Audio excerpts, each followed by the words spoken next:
Good morning to all. I'm going to call to order the committee meeting on audit compliance and Title IX. Angela, will you please take roll? Chair Ariscotta. Here. Vice Chair Cruz Crawford. Here. Regent Boylan.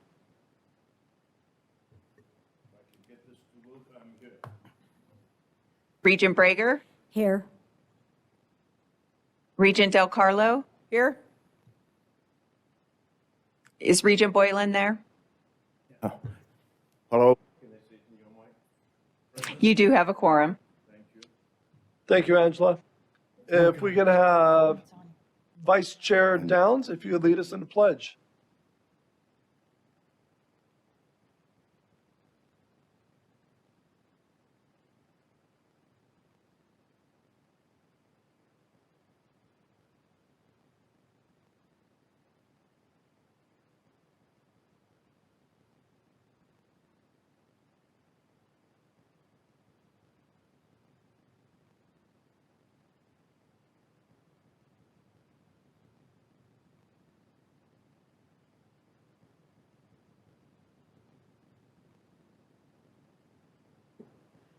Chair Ariscotta, I don't think you have your microphone on. We don't hear you here.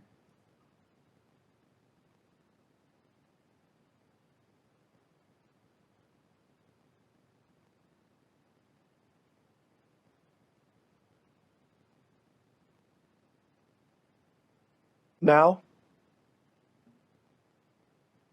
Thumbs up? Thank you. Yes, we hear you now. Thank you. A little bit of technical difficulties up here. Thank you, Chair Carvalho. Today, before we begin, we take a moment to recognize that here in Nevada, we stand on the land of the Washishu, the Washoe, the Numu, the Northern Paiute, the Nui, the Western Shoshone, and the Nuwu, Southern Paiute. We take a moment to recognize and honor their stewardship that continues into today. With this recognition, we state an intention to rightfully include their voice and respect them as the 27 sovereign tribal nations of Nevada.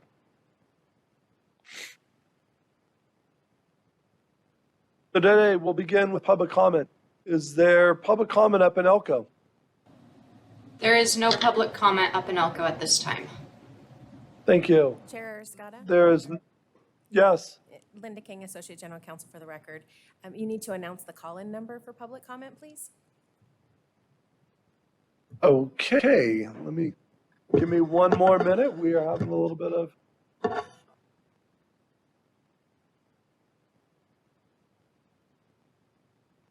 Hold on 1 minute.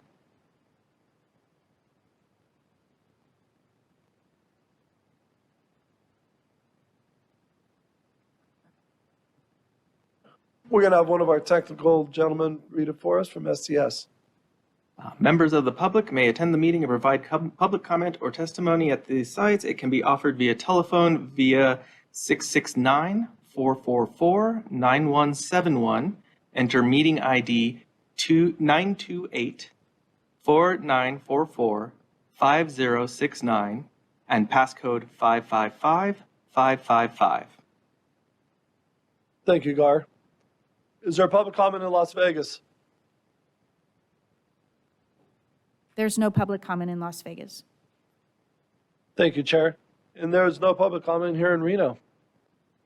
So we're going to move on to agenda item number 2, the committee orientation and background. For this, I'm going to request Interim Chief Internal Chair Auditor Ariscotta? Linda Tripp. Jesus. Pardon Yes. Pardon the interruption, but you need to ask for any public comment on the call-in line. Thank you. Councilor King, I do appreciate it. Is there any call-in from the public comment from the call-in line? There is none at this time, Chair. Thank you. I'm swinging for the rafters and I'm striking out on a lot, so let's keep on rolling here. All right, so we're going to go to item number 2. Here are the committee orientation and background. For this, I'm going to request Interim Chief Internal Auditor Linda Tripp to provide a general background and remarks in regards to the framework of this committee. Please, Linda Tripp. Thank you, Chair Arascata, and apologies for the kind of squeaky voice, but bear with me. And welcome, committee members. For the record, my name is Lauren Tripp, Interim Chief Internal Auditor at NSHE. I am going to provide some brief remarks today to frame today's meeting and give some background on why we're here. This meeting is going to be very different than your typical meeting flow. So why are we holding this special meeting of the Audit Compliance and Title IX Committee? As noted back at the November meeting, I had mentioned we were on year 5 of our contract with our external auditors. It was also noted an RFP was going to be issued, there'd be an application window, and then finalists would be selected and come to present at that future meeting for selection. So this is that future meeting. As part of the RFP process, members were identified to participate in sort of like an RFP subcommittee, which consisted of an appropriate cross-section of NSHE institutions and folks who would have a lot of interaction with those external auditors when they're out in the field. So think institutional controllers, other accounting personnel, financial aid directors, auditors, current and former. Thank you again to those who provided their valuable time and input to that subcommittee. That group reviewed the initial bids, and today you will hear from 2 very well-qualified, capable audit firms, Grant Thornton and Eide Bailly. So what do they bid on, and what exactly do these external auditors do? I am confident both of these external audit groups can and will explain much more eloquently than I can, but in the spirit to provide just some high-level framework, the firms presenting today are aiming to provide external audit services over 4 distinct areas. First is NSHE's Consolidated Financial Statement Audit. What does that mean? NSHE's management prepares and owns their financial statements, and an external auditor performs procedures within certain standards and expresses an opinion on those statements as to whether or not they're presented fairly. Number 2 is NSHE's Uniform Guidance Audit, also known as a single audit, previously known as the A133 audit. Again, NSHE management is responsible for being in compliance with statutes and regulations. It applies to the system's major federal programs, so external auditors would provide an opinion on compliance over those programs and the related internal controls. Most commonly, you'll think of student financial aid. That's the one that's thought of when you think about the scope of the review. Number 3 is the audit of the financial statements for UNLV Health. The practice plan related to the medical school is set up as a separate not-for-profit corporation. It's a separate audit in an industry with different significant risks to understand processes to walk through, et cetera. So it requires a different kind of expertise. And number 4, agreed upon procedures to address compliance with the NCAA guidelines for UNR and UNLV. NCAA institutions, they're required to submit financial data detailing operating revenues and expenses related to intercollegiate athletics programs annually. That data is subject to what is known as agreed upon procedures, which is different than giving an audit opinion. But essentially, it must be performed by a qualified independent accountant. So historically, our external auditors have provided this service as well. So tying this all together, one of the duties of the Audit Compliance and Title IX Committee, as stated in the Board of Regents Handbook, Title I, Article 6, Section 3A, is to recommend to the board independent certified public accountants to audit the financial books and records of the NSHE and review and evaluate the reports of such independent certified public accountants. And Chair Arascata, that concludes my remarks. Thank you. Thank you, Lauren. I do appreciate it. So once again, I want to say, just following Lauren's, the interim chief auditor's footsteps, I want to say thank you all for attendance today to the Audit Compliance and Title IX Committee. On February 15th, as previously mentioned, February 15th of 2019, the committee held a meeting to select one of 3 candidates for the external auditor for the system. Today, close to the expiration of this agreement, we'll be selecting one of 2 presenters today. From what I understand, both presenters are in the room today, and both are there. So I do not have who is going to be going first. So I'm going to go ahead and leave this up to Internal Auditor Lauren Tripp, as she will be providing a little bit more of a pivotal roles played by the internal and external auditors.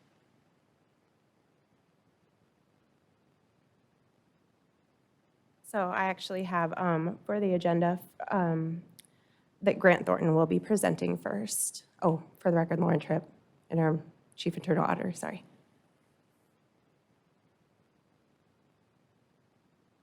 Excellent.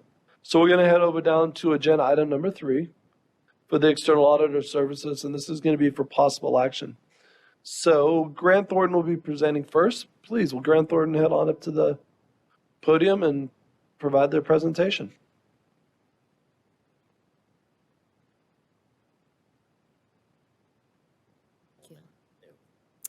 Good morning, everyone. For the record, Kim McCormick, Audit Partner with Grant Thornton. Thank you, Chair Escada, and members of the Audit Committee for inviting us to be with you here this morning.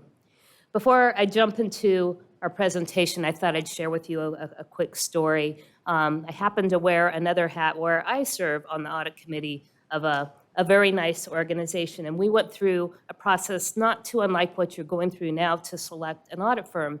I have to tell you, it's kind of fun for me to be on the other side of the podium for a change, but it was a good experience for me. We interviewed several firms. I will tell you that after the second presentation, it all started to become a blur to me, who said what, and ultimately it sounded like everybody was saying the same thing. And I knew my job as an audit committee member was to really take a good step back and say, what is the right choice for this organization? So what do I need to think about? First of all, do they have the depth and reach to audit my complex organization, in this case, large multi-campus research set of organizations? Do I like them? Are these people I think I can work with? Do I trust them? And ultimately, can they help me? And I will tell you that it's my promise and our promise to all of you that we can check all of those boxes. And ultimately, we're here to serve the Nevada system of higher education and be a helpful service provider. So with that, now in these types of presentations, we naturally talk a lot about us, but I want to pause for a minute and start talking about you, the Nevada system of higher education. Frankly, the quality and the impact of the work we do as external auditors is all the better in the context of your goals. And we have them right up here on the slide. Increasing student success, the continuing raising the bar on the research profile, the current work you're doing with your ad hoc committee on higher education funding. We aim to know what's important to you and make it important to us. That's the link to our promise to be helpful. As part of our service each year, you may recall that my colleague, Matt Unterman, our higher education advisory partner, would speak to this committee and the broader set of regions about trends in higher education and linking those to the very goals that you have. That is our way of fulfilling our promise of being helpful. That's not part of the audit, but it's a way that we like to give back to your organization, and we're thrilled to say that prospectively we will be providing similar kind of guidance. Now, on to our team. So pleased to have with me my esteemed colleagues. I've introduced myself, Kim McCormick. I'm the audit partner in charge of all the audits. I have with me Marla Hummel. Every audit that we conduct has a second partner quality review. Marla Hummel is going to be stepping into that role this year. She is a new member of our team. Matt Unterman, who you've met before, he's addressed this committee, is part of our group. Jody Kimmerly is the senior manager. She works on the uniform guidance, single audit piece of the audit, and Alex Stachkovich, also a senior manager who works on the financial statement part of the audit. This senior group of leaders leads our broader team. We didn't bring them all, but they all send their greetings and their excitement about the potential to continue to work with you folks. I think it's important to note that given the complexity of this audit, it involves a lot of specialists. And we're so pleased to have deep specialists on our team when it comes to things like auditing your IT systems and also your PERS and your pension obligations are such a big piece of your overall financial statements. We're very fortunate to have seasoned actuaries on board in our firm, and they're all part of our global team here to serve you. We thought there were 5 key areas you'd be interested in hearing about today, and we've organized our presentation around these 5 areas, with the first being that perfect balance of being a service provider who has the deep familiarity with your organization and also a fresh perspective. our commitment to audit quality and dexterity with respect to issue resolution and nimbleness.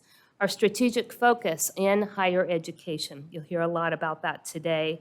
Our reliable estimate of your investment in working with us. And finally, our commitment to the Nevada system of higher education and the state of Nevada. We're going to start first with just some comments about this topic of the perfect balance in working with a professional service provider, that equilibrium that you look for. First of all, we believe that change is good, and we approach all of our client engagements in that way. Our team incorporates an ideal combination of new team members, bring a fresh perspective. I mentioned my partner, Marla Hummel, who will be joining our team this year, along with several others. And on the other side of that scale is that established relationship, benefiting from the deep knowledge of our team members who have served NSHE for several years, and appreciating how that deep knowledge impacts the fluidity of our client service and, quite frankly, the quality of the audit as well. And looking at balance from another perspective, in the same way that we have been the auditors for Nevada System of Higher Education, the other firm that you'll be speaking with today, Bailey, has been the long-term auditors of the state of Nevada. Clearly, Nevada System of Higher Education is one of the largest components of the state of Nevada. And having that separation with two different audit firms involved is another way of ensuring that balance, different sets of eyes on different parts of the state. You never want to be in a position where you have too many audit eggs in one balance and tipping the scale so that balance is off. I'd like to now drill down on the topic of audit quality with the help of my colleague, Marla Hummel. Good morning, everyone. Marla Hummel with Grant Thornton. As a member of our profession's primary government expert panel, quality is a passion of mine. Quality is critical for many stakeholders. Audit committees focused on risk management, management teams, lenders, federal awarding agencies. And as important as quality is, it's really difficult to measure. There is one objective, independent measure that I'd like to share with you here today, and that comes from the reviews performed by the PCAOB, one of the primary regulators of our industry. The ratings that you see on the screen relate to our status as one of the top firms for audit quality in recent years among large engagements. Now, these ratings are specific to public companies, and I am by no means trying to imply that NSHE is subject to these regulatory requirements. But we do believe that these scores are indicators and provide some insights into the focus that our firm has on audit quality for all of our clients. Also of note is that our quality has been recognized by other accounting firms. With that, the 4 largest accounting firms in the United States have selected us and trusted us to perform their peer reviews in recent years. Performing quality audits means making continued investments in audit innovation. And to share a little bit with you about how we bring that innovation to bear to benefit NSHE, I'm going to ask Jody Kimmerly to come forward. Great, thank you, Marla. Good morning, everyone. Jody Kimmerly from Grant Thornton.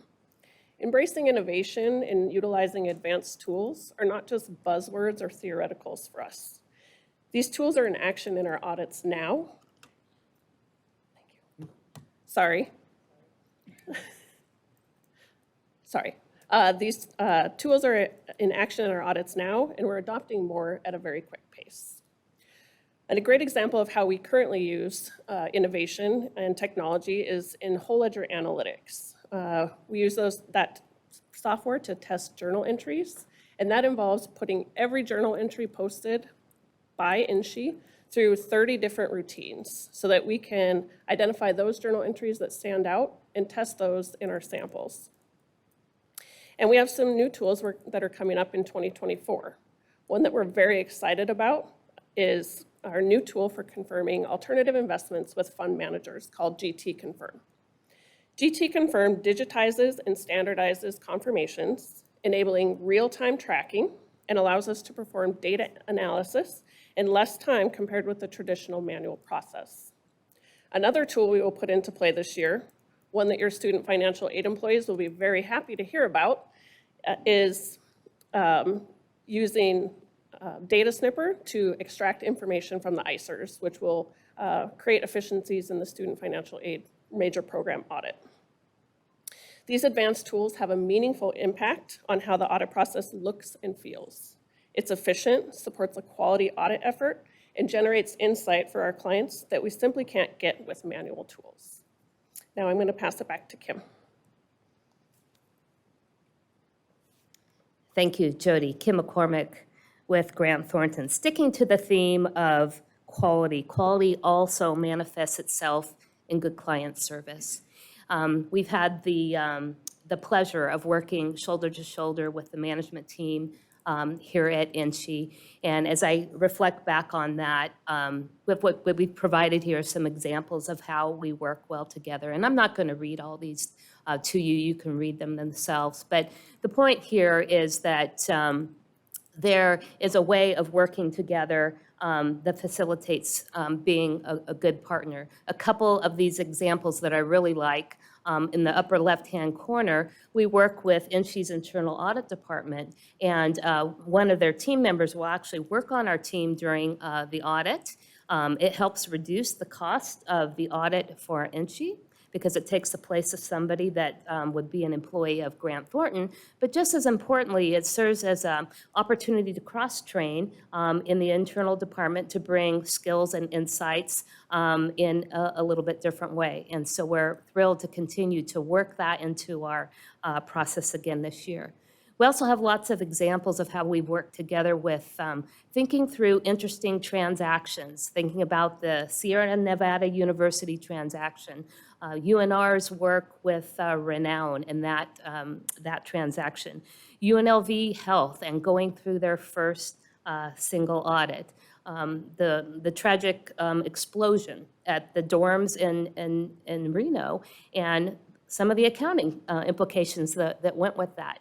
All great examples of how we work together with management to get to the right accounting solution, and most importantly, doing it in a way that's collaborative. We don't want to force accounting opinions on you. We respect your point of view, and our goal is to work with you, not tell you what the answer is and not give you an option. We're going to transition now to Alex, who's going to be sharing with you some background about our higher education and our healthcare practices.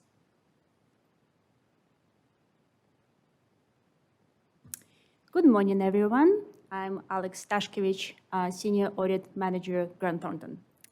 Our firm's commitment to the higher education sector is reflected by the large number of clients we serve. This commitment includes a high level of active support and participation in key industry conferences, associations, and organizations. Our audit professionals continuously give back to the community and provide complimentary briefings, trainings, webcasts that cover a variety of higher education, healthcare, and uniform guidance topics. As accountants, we are all numbers people, but we also believe in truth in numbers, but more importantly, relevant numbers. To that end, we can share with you that we audit over 200 higher education institutions, which is more than every CPA firm but one. We audit 43% of the US News and World Report best national universities and more than 50% of their top 10 universities.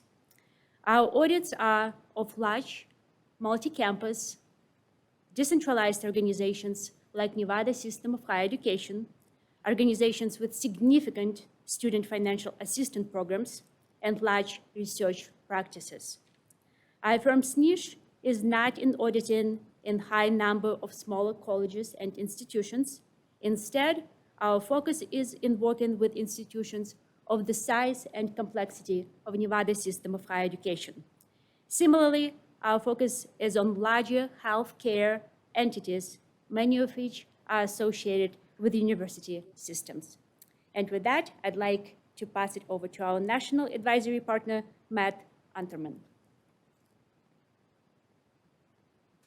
Thanks, Alex. For the record, Matt Unterman with Grant Thornton. First of all, nice to see many of you again. It was a pleasure of mine over the past several years to spend time with you all speaking about higher education trends.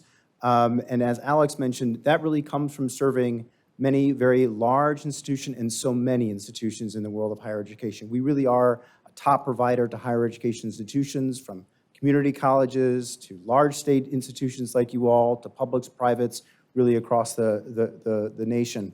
This is an industry. We're not dabbling. We're focused on this industry. It's a core strategic industry of the firm, and we are truly pleased to have had you as a client and to have the opportunity to continue serving you at the firm. I wanted to speak on a couple of slides here. Thought leadership. So we, of course, serve, as Alex said, over 200 institutions on an annual basis from the audit perspective, but we believe in giving back. That's why I came out to serve you and speak to you annually about higher education trends, but we do this through national webcasts. We publish thought leadership. Again, we're not dabbling in this space. We are strategically focused on higher education, and you need to not just walk the walk, but talk the talk and get out there and really give back. When you see what we see in the market, you have to be able to provide guidance to clients and non-clients alike. And that's why we do a battery of thought leadership in this space. And these are really trends that we would put, frankly, on a slide for many institutions, but I was looking through this over the past couple days and realized these are things we've actually talked about. We've talked about these together. We've talked about the idea of student success. We've talked about business process reengineering, IT, cyber, student retention, mental health of students, all kinds of things that are important not just to the industry, but also to you all. This is, again, a thing we do. We give back. We give back to the industry, we give back to you, and we plan to do so. This is a troubling time in higher education. We're coming out of a pandemic. There's a lot of upside opportunity for institutions such as NSHE, but there's a lot of risk out there. And our recommendation to you as a client is to work with a provider that's a leader in this space and that will continue serving you through what should be some challenging times ahead for the industry, but also opportunities for great places like NSHE to continue being successful and serve the state. As you can see, these are many institutions that we serve, but only a select few. As Alex mentioned, it's community colleges, large state institutions like yourselves. We have places like the City University of New York with over 20 institutions in its portfolio, multi-campus institutions, public, private, from Baylor to Connecticut State University to, of course, you all, to New Jersey Institute of Technology, really across the entire nation. We are leaders in this space. We're excited to serve you on a going forward basis. Thanks for the opportunity, and I look forward to coming back annually to continue talking about trends in the industry. Turn it over to Kim. Thank you, Matt. Once again, Kim McCormick with Grant Thornton. You may be interested to know that when we look at the overall effort, audit effort each year, actually a full 50% of it falls in the area of the uniform guidance audit. This is the compliance audit for your federal grants and contracts. And we thought this visual would be interesting to you. Every year, Nevada system has a spend of federal dollars of $722 million. A very large amount. This is a very complex, big uniform guidance audit. And we've listed here some other entities and universities that show our experience working with organizations of this size when it comes to your federal expenditure profile. I will mention that of all CPA firms, we audit more federal dollars than all but one other firm. Our members of our team do this day in and day out. The programs that you have are the programs that we know. Student financial assistance, your big research and development cluster, your TRIO cluster, Gear Up, et cetera. All the federal awards that came in as a result of the COVID pandemic. I wear a hat at the firm where I'm a subject matter expert in this area, work with a lot of the federal agencies, including the Department of Education, to bring the latest and greatest information to you folks, and we'll be delighted to continue to do so. So let's talk about value. When we responded to your request for a proposal, one of the questions that we had when coming up with our fee quotation is, where would you like the work to be done? Would you like it to be all on-site, some off-site, completely off-site? And the answer back was, it's a bit of a mix. But there's probably some hybrid mix that makes the most sense. So why don't you, as a proposer, give us a couple options just so we can see what the price differentials are. So that's why you see 3 different fee quotes here. This is just for 2024, the upcoming audit, but wanted to give you some context. The price differential is really just a difference in travel costs, not a big difference, but I love the idea of working in person, and even if it's not 100% of the time, there's nothing like working directly with people and making the audit process all the better that becomes of it. Irrespective of which 3 option or any other option that makes the most sense for you, that investment delivers the capabilities that you see over on the right-hand side of the slide. The largest firms in the world have great attributes. The second-tier firms do. The very small firms have great attributes. But we see us being a great mix of the best of all of those firms. And finally, as we wrap up here, I just want to mention our commitment to Nevada system of higher education and also working in the state of Nevada. Our footprint includes 100 clients here, 150 personnel working throughout the state. It has been our honor and our pleasure to work with the Nevada system of higher education. Simply said, we love working with you, and we would love to continue to work with you. And with that, that really wraps up our formal comments. This final slide just brings us back where we started with those 5 key themes. But I think we'll pause at this point and be happy to answer any questions that the committee has. Thank you, Ms. McCormick. Really appreciate that presentation. I'm going to go ahead and forward this over to the dais in regards to questions. And I believe Regent Del Carlo has a couple. Please, Regent Del Carlo.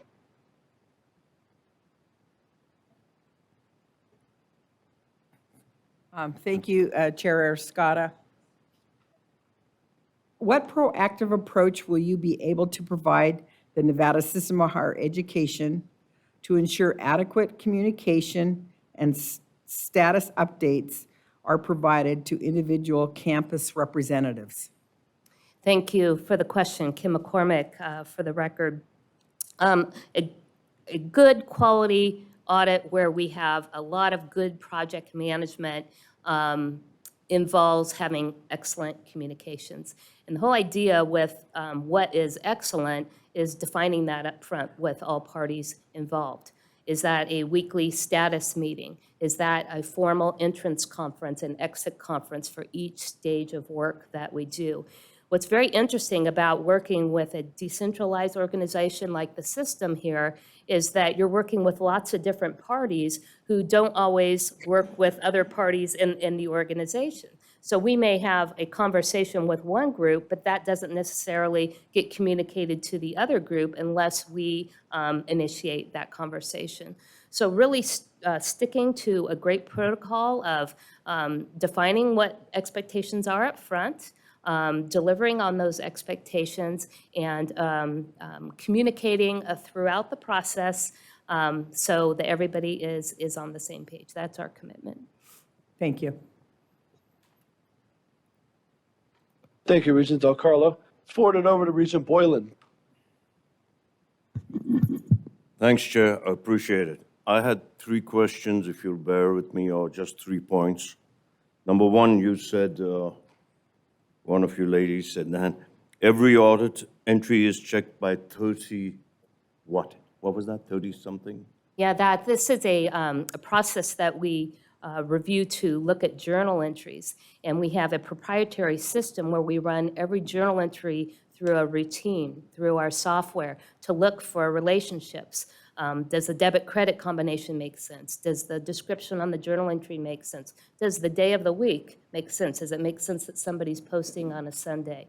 The idea is that that process susses out those journal entries that might stick out for one reason or another, and then when we go to test, that's where we're going to focus our efforts, as opposed to flipping through a binder of journal entries and hoping to find something interesting. It's really a way to take technology to make processes more efficient, more effective, and share better insights with our clients. Thank you. Number two, you said something about student financial aid gets better. What does that mean? How does it get better? The young lady behind you, I think, said that. Something about, yeah, was it you? Right. That's another, Jody, feel free to chime in, but It gets better, yeah. I like it. The process of stripping data out of ICERs, which is a form used in student financial aid, can be very time-consuming and cumbersome. What we've developed is a new tool using technology data snipper to pull that data out faster, do some recalculations that in the old days, last year, would have been manual. So it's about efficiency and accuracy. Thank you. Last one, sir. You said it's something about saving money for NSHE. I'm all about saving money for NSHE. So if you say that, what exactly do you mean? Well, you know, our estimate of fees is based on what we know about the hours of working with NSHE. We're very confident about that. And so the question becomes, is there a way to reduce hours? And one of the ways we've been able to do that successfully is take a chunk of those hours, I think we've estimated 200, and instead of having our team do them, have your internal audit team do that work under our supervision. And that way we don't charge you for those 200 hours. So you get the benefit of the savings, but also the benefit of the cross-training and the collaboration working together between the organizations. Thank you, ma'am. Thank you, sir. Sure. Thank you, Regent Boyd. Let's go over to Regent Cruz Crawford, please. Good morning, everybody. Regent Cruz Crawford for the record. Thank you. I appreciate the presentation. My question is, I have a few. The first item is obviously auditing is very, very important for our oversight to make sure that we are doing what we need to do by way of our institutions and our students and staff. You kept mentioning another firm as you are the second, I guess, have the most clients, institutions. Who was the first firm? Oh, and the comment was about another firm auditing, one other firm auditing more higher education than us, and that firm is actually KPMG. They're, if you're familiar with the term, a big Four accounting firm. Okay, perfect. And then what is the actual, I really like the ways we can save some money with billing some of our hours, even though our audit team is very small, so we have to be respectful of that time as well. In regards to, you know, automating and using online programs, are there any online programs that you're using for auditing that will cut out some of those billable hours or that you're piloting? Some of the, well, most of the new tools that we're implementing help streamline our efforts. So those are built in. We plan on using those. Those aren't theoreticals for us. We're using them now and we'll continue to use them as new tools are developed. So those are built into our audit proposal. And it's saving money, that's true. It's also precision, it's good quality, but also it delivers insights for our clients, and we look forward to providing those as well. Okay, yeah, I'd like to learn more about those processes when we have more time. I do appreciate, you know, trying to find ways to save some money. Obviously, this is expensive work, but it's very important. The list of institutions that you support around the United States are pretty impressive. I did look at your board members, and one of the things that, I always try to keep an eye on is diversity within the staff.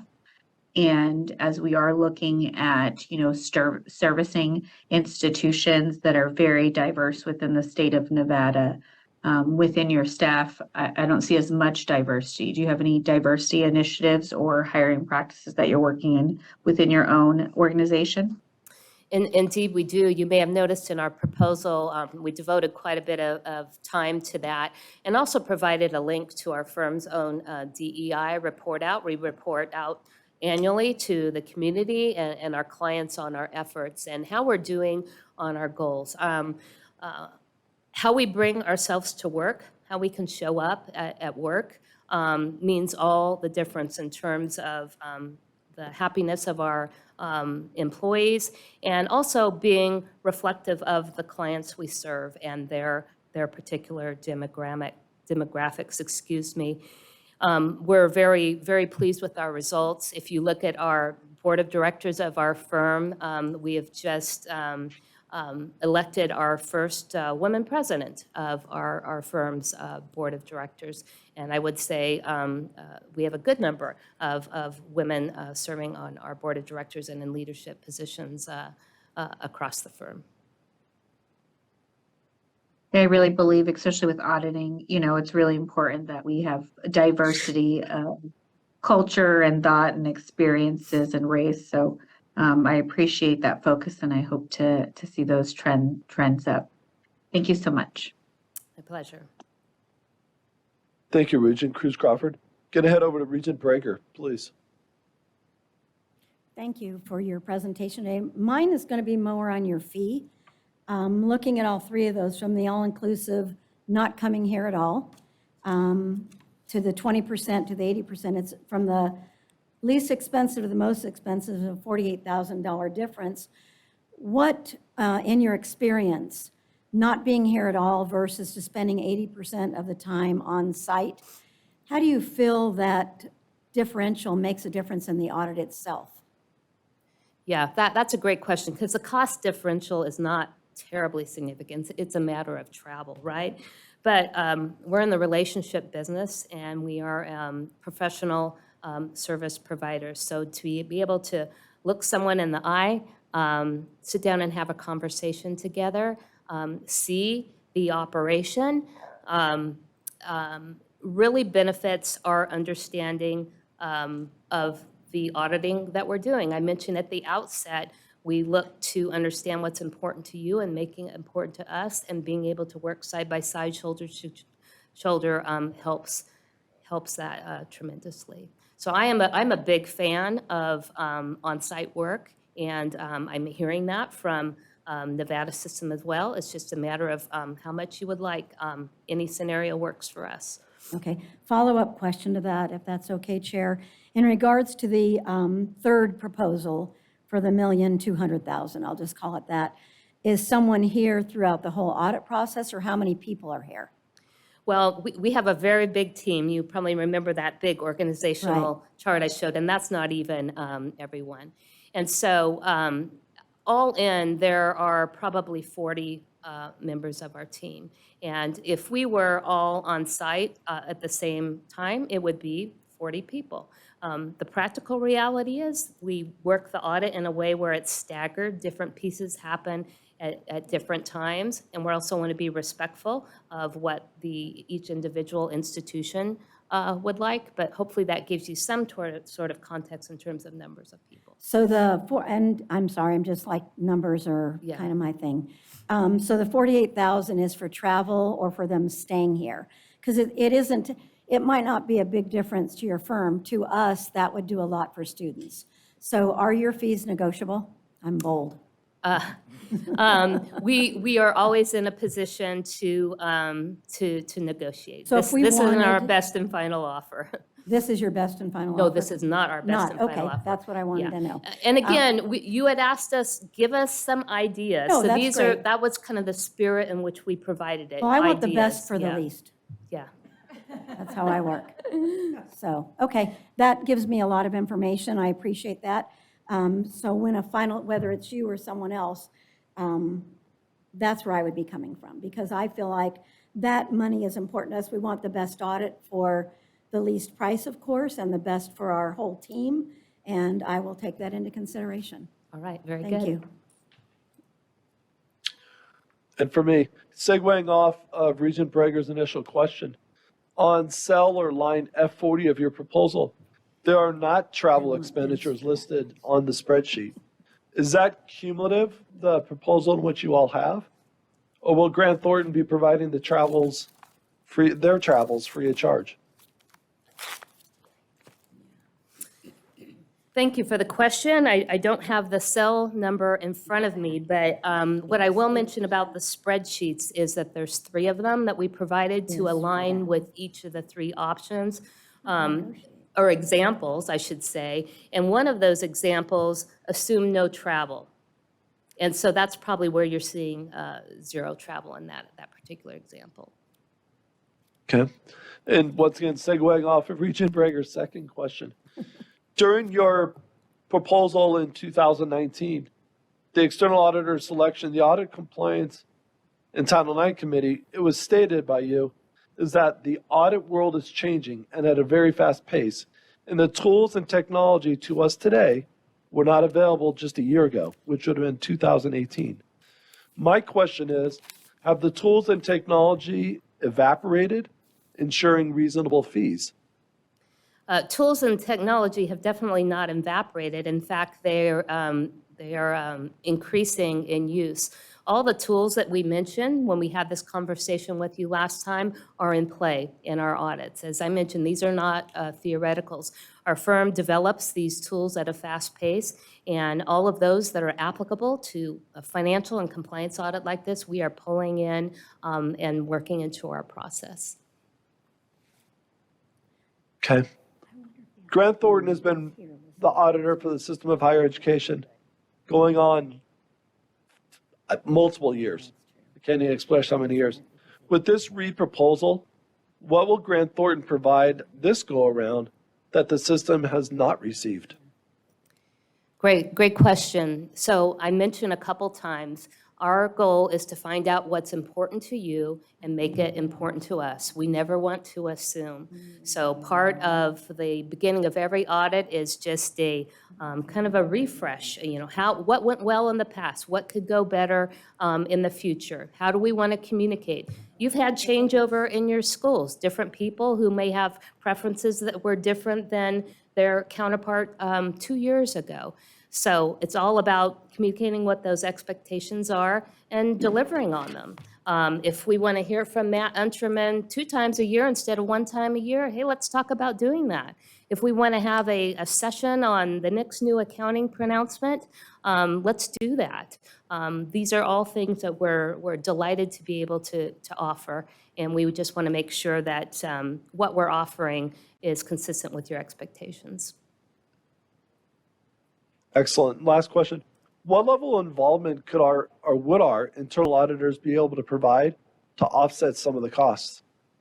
We talked about this a couple of cases. We've actually built that into our fees. We picked a number, 200 hours. So for example, if the internal audit team wants to spend 200 hours on our team, and we in turn move that 200 hours off our own books, that is just a fantastic example. Now, the number doesn't have to be 200 hours. It can be 300 hours. It can be 400 hours. Keeping in mind that there's a balance that group has too. But I think that's a fantastic opportunity and one that's a proven one here that works well. Excellent. Are there any more questions from the dais? Susan Breger, if Any more that's okay. questions? Yes, please, Regent Breger. Thank you. So in a follow-up to that, what you just said, the 200 to 300 hours, are you able to propose how many hours? I know you had to do something on your fee for hours. How many hours do you actually spend on our audit, approximately? I didn't know if I saw that anywhere. Yeah, it's there in the spreadsheet, and I know did- it's a big, busy spreadsheet. But Yeah, I did read everything. Yeah, but- in the aggregate, hours are 7,560. And that tracks well with our experience, and it tracks well with our expectations for the Okay, future. I thought I remembered 7 something, but Yeah. it was a lot to read. Thank you. Any other questions? Chair Scotta, this is Regent Del Carlo. I have another question. Yes, ma'am, please go ahead. Since we're talking so much about the costs and we know everything's gone up, I listened on Monday to the Higher Funding Formula Committee about our utilities just going skyrocketing. In fact, it was even in the paper down here this morning. But this question is, let me find it back where I put it. Oh, for our external audit professional fees, the bids are almost double for this year. Considering inflation, what other items attribute to this price disparity?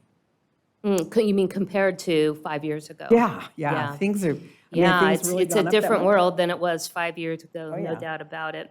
Thank you. I think what you'll notice, though, is that the hours estimate is right about the same. And so the difference is in the rates, right?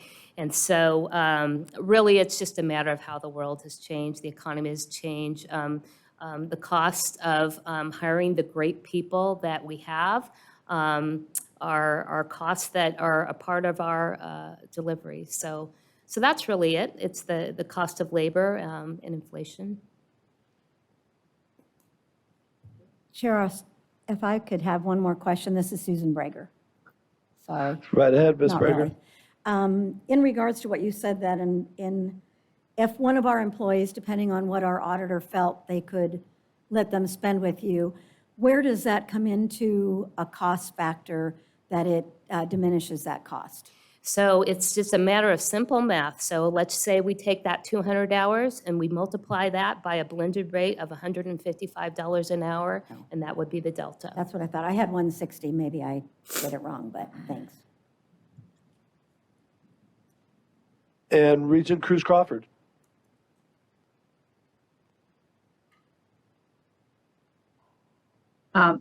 Thank you so much, sir. So can we have just for the audience, for everybody on board, Regent Cruz Crawford for the record, so the total cost for this service?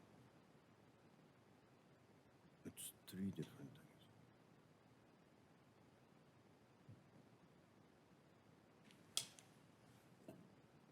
things. So just to make sure I understand the question, the total cost for a year, the total cost over the course of the 5 years of the contract? Yeah, the total cost of the for a 5-year contract. Okay. So what I'll do, just for ease, because remember we gave you kind of 3 different examples, I'll give you the first example. And over the course of the 5 years, the total fees are $6,000,004. Thank you so much. So I just wanted that saved, so when we look at the next one, everybody that doesn't weed through all the comments, a lot of our participants don't have that number, so they can just compare apples to apples. Thank you. Well put. Any other questions from the dais or online? Or none heard. We're just going to take a quick 5-minute break while the presenters switch locations, and we'll be back at 9:58. Thank you. All right, very good. Thank you. Pleasure meeting with you all. Hello, all. It's 9:58. We're going to do a crossover and start off with our presentation from Ide Bailey. If everyone could take their seats, I'd really appreciate it.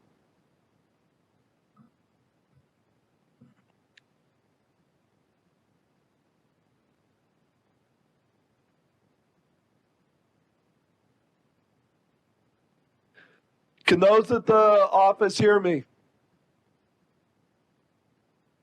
Anybody hear me? Hi, Chair Scotta. This is Winter. Yes, we can hear you. Excellent. We're going to be starting our second presentation. If everyone could please take their seats, I'd very much appreciate it.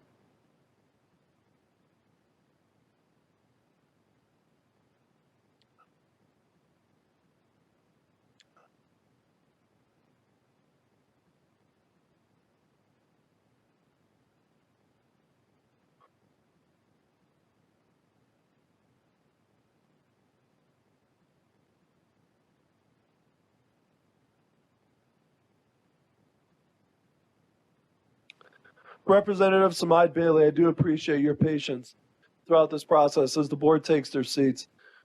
Please introduce yourselves and begin.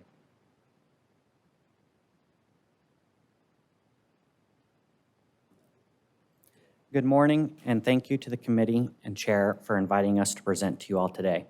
My name is Kurt Schlicker, partner with Eide Bailey, for the record. I make my home in Reno and spend all of my professional time serving governments, 100% of the time. I also have the pleasure of serving as the chair of our Single Audit Technical Issues Committee, which leads the firm through our single audit practice guidance. I'll quickly turn it over to Tiffany to introduce herself. Hi, my name is Tiffany Williamson. For the record, I'm an audit partner in the Reno office. I have over 20 years of experience in public accounting and specialize in auditing in the government and nonprofit industries with significant experience in higher education. Thank you. Good morning, committee members. My name is Renee Gravelin, for the record. I'm an audit partner in the healthcare practice. I work with both government and nonprofit hospitals and health systems nearly 100% of my time. I am also a member of our Healthcare Technical Issues Committee, similar to what Kurt does with the single audits. I also work in the single audit space simply because many of our healthcare organizations do have government grants, especially recently with the COVID money that had come in. I am also a past member of the AICPA's Healthcare Expert Panel, and I am still involved in that group as what's known as an interested party, meaning I still participate in that group. And I'm currently serving as a member of the GASB subcommittee with the expert panel. Good morning. It's a pleasure to meet all of you. For the record, my name is Jody Doherty. I have been in the government industry my whole career. About 15 years ago, I added higher education as one of my focuses within the government industry. I am also the partner in charge of Eide Bailey's $60 million government practice. My role on this engagement team will be to connect the resources of our government practice as a whole with the needs of the NSHE team. I will also provide my higher education knowledge to the engagement teams as they are out in the field. And now I will turn it over to Kurt to get us started. Again, Kurt Schlicker, partner with Eide Bailey, for the record, and thank you, Jody. Presented before the committee is a snapshot of our high-level statistics. Serving clients for more than 100 years, top 25 CPA firm, 40-plus offices, 3,000 partners and staff, and over $600 million in net fees. However, I would like to spend a moment to highlight our Nevada presence. We think it's very important. We have 19 partners, 90 senior managers and managers, and 133 staff in Nevada. That is 242 people making their homes here in the state, conveniently located in Reno, Elko, and Las Vegas, within minutes of the system's institutions. However, these are just statistics. Both firms presenting to you today have these statistics, otherwise we wouldn't be qualified to present to you all today. Both firms have technology. We have Data Snipper, we have SureLink, we have a journal entry tool where we run it through the software as well. That's not a differentiation between firms, at least the top firms in the marketplace today. What we believe is our differentiation and what we want to give the committee a sense of today is who we are and what we love to do. Said another way, what is our culture? A cornerstone of our culture is client service.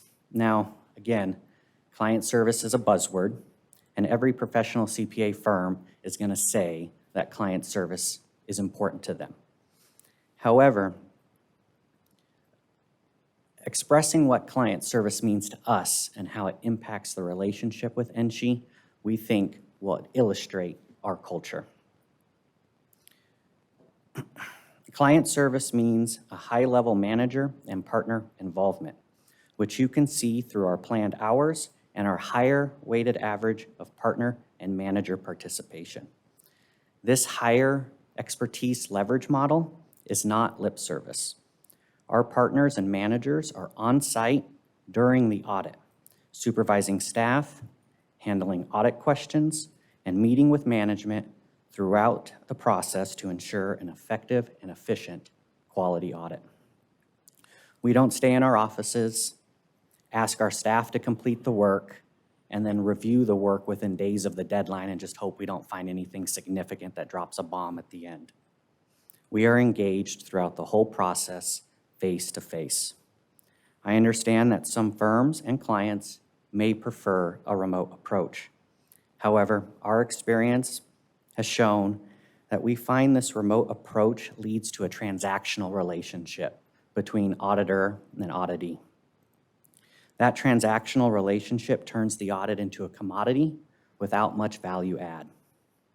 We believe in building a strong professional relationship in order to engage everyone in the process and, again, to ensure quality in the audit. In addition, we believe in being available throughout the year, and we really do mean available. That's not just part of the audit, it's throughout the course of the year. We have no problems with impromptu meetings, whether remote or face-to-face as needed. Again, we are minutes away. This client-centric methodology would not work without a team approach. We introduced ourselves earlier, and there are 4 partners here before you all to serve the system, working together as a team, not only within our engagement team, but also with management. We do not believe in got you auditing. We believe in honest, upfront communication so that there are no surprises. We work together to accomplish the goals and objectives with each other, inclusive of the team and management. We strategize on a tailored client service team to serve our clients as a whole, not just as part of the audit, but as part of the overall relationship, so that there is value add in that relationship.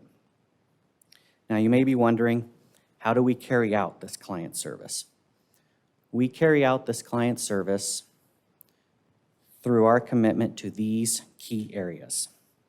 You will be served primarily from highly qualified local professionals. This local support provides for upfront, face-to-face communication, as well as effective and efficient time management that the system deserves. This also speaks to our commitment to the system and the community. We are members of the community, and a majority of the engagement team graduated from institutions within the system. We are part of the communities in which we serve, and we care deeply about serving our clients within the places we call home. However, we are not just a local firm that's taken a shot. We understand that the system is a big and large organization. We are a full-service national firm. We are supported by our management and industry leaders from a full top-down approach. This leads to an engagement team with qualified local professionals supported by national resources working together to create a professional relationship, not only as your auditor, but also as your advocate where appropriate. I will now turn it over to Tiffany to provide some more details on the team.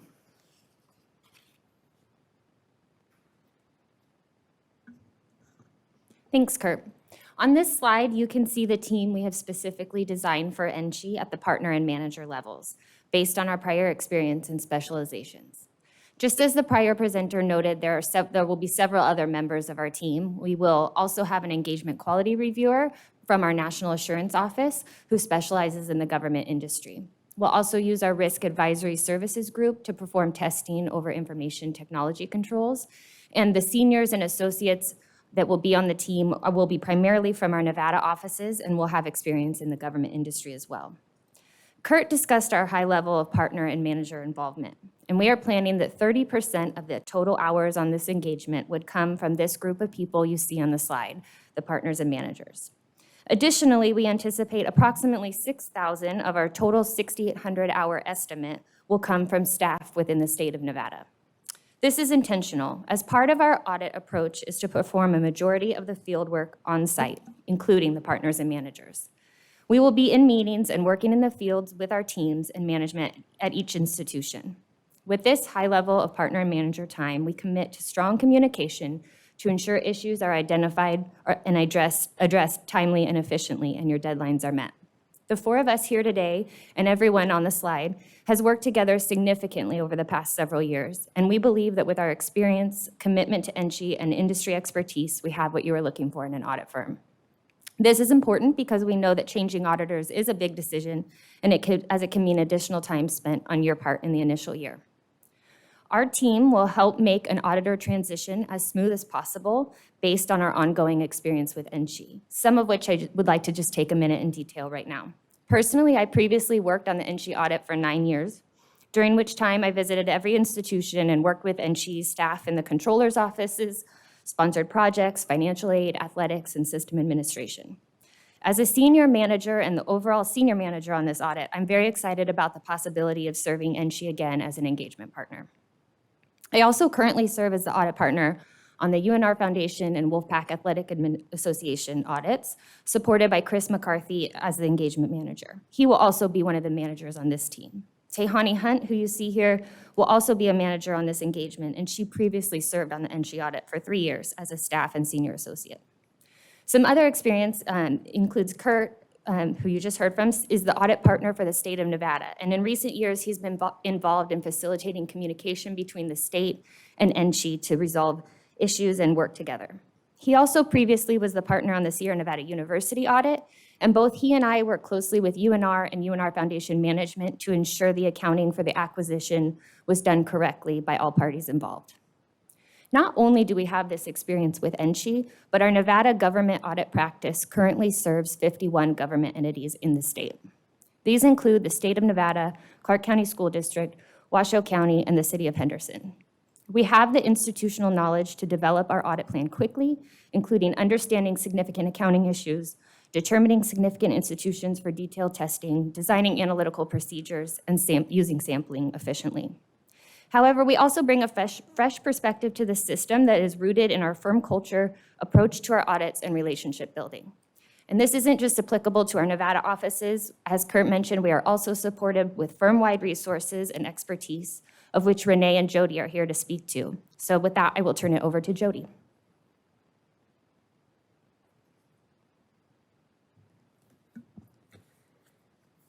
Thanks, Tiffany, for sharing about the team that will be working on this engagement.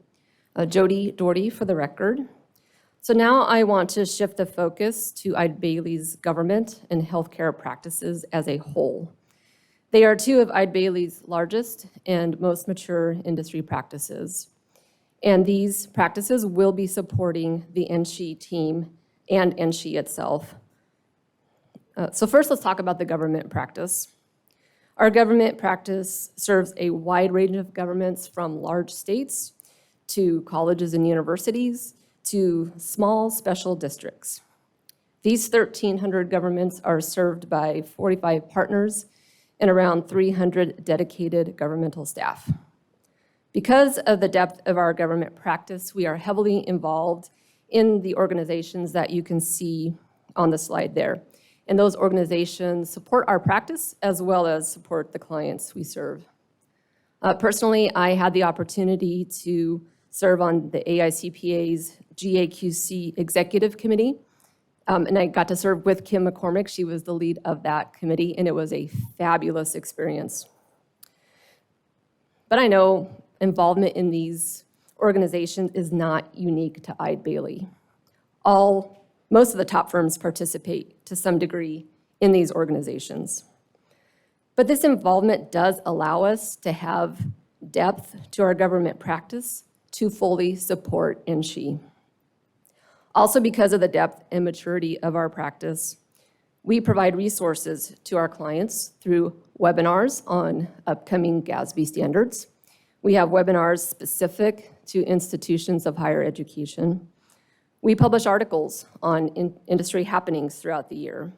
And we have internal resources that can answer any question your team might have. But what sets us apart in this situation is we also have a local presence and a local team that is supported by the full resources of our firm and our industry practices. Because of this linkage between national involvement the resources our industry creates and shares with our clients, and our local presence. Your NSHE team was invited to attend our in-person trainings back in December that we hosted both in Reno and in Las Vegas. All of this leads to a cohesive team dedicated to providing the best possible service for NSHE.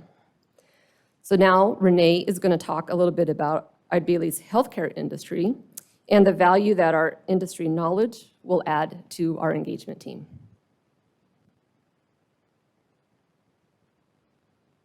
Thank you, Jody. Again, Renee Gravelin, Eide Bailly Audit Partner.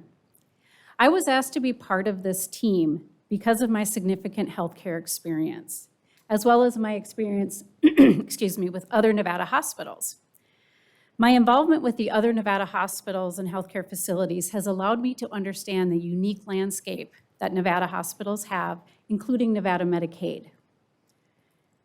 I've also had the opportunity to work directly with Kurt on some audits, as well as other staff within the Nevada offices, so that I've already been exposed to them.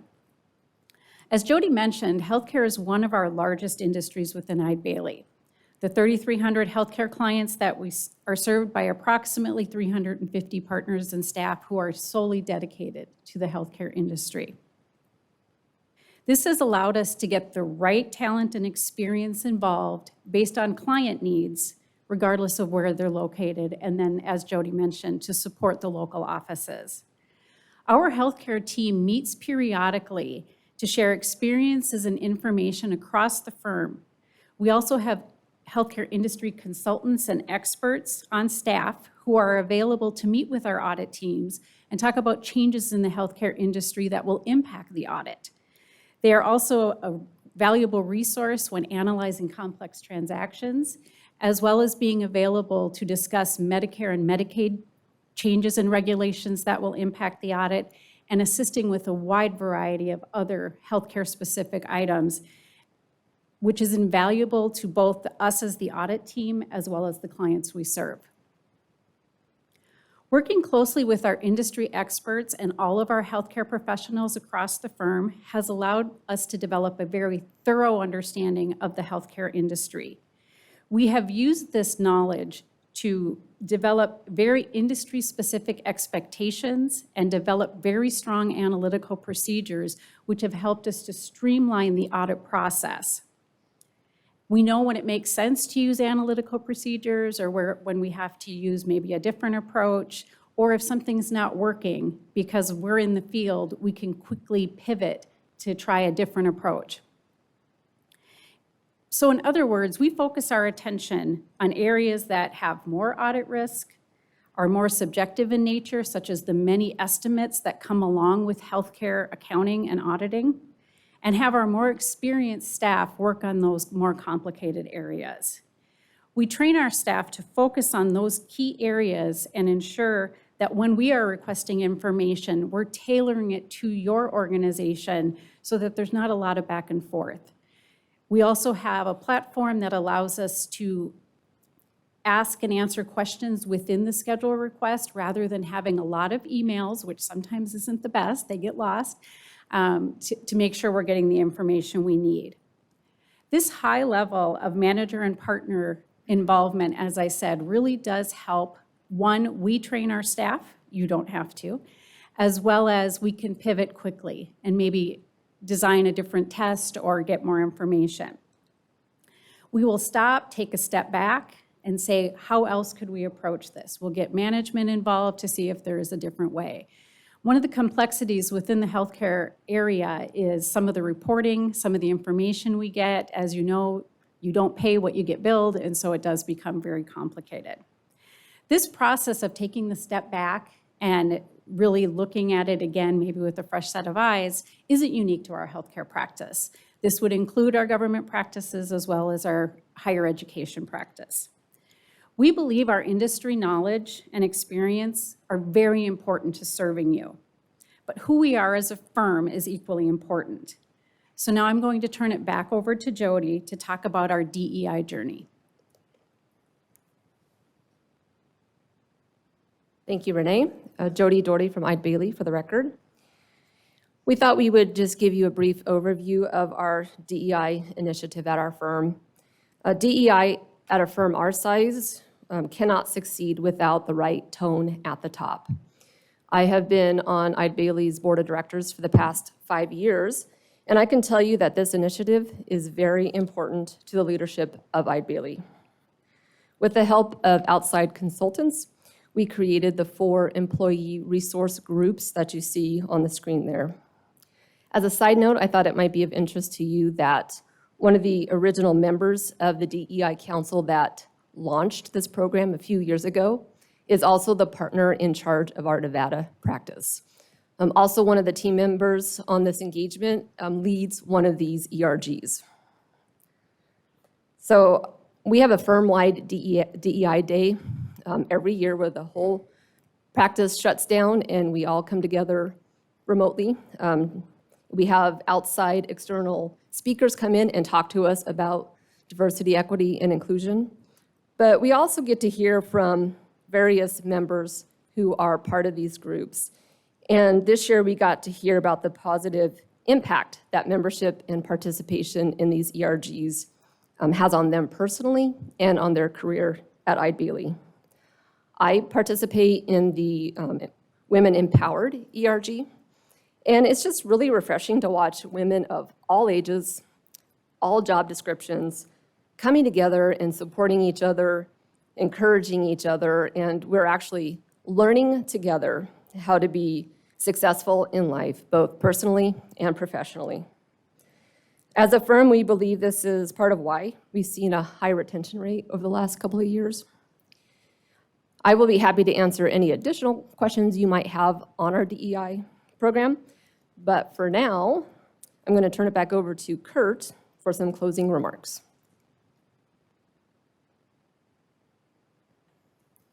Thank you, Kurt Schlicker, partner with Eide Bailly, for the record. We've spent our presentation highlighting our culture and how that is demonstrated through our commitment to client service and a team approach. We designed our engagement team, our proposal, hours, and fees with this high expertise leverage model in mind. We believe in quality over quantity. We understand that changing audit firms is not to be taken lightly. However, we strongly feel that we offer the right mix of qualifications and passion for what we do to help ease this transition process and to lead to something special. We pride ourselves on the 3 pillars you see before you.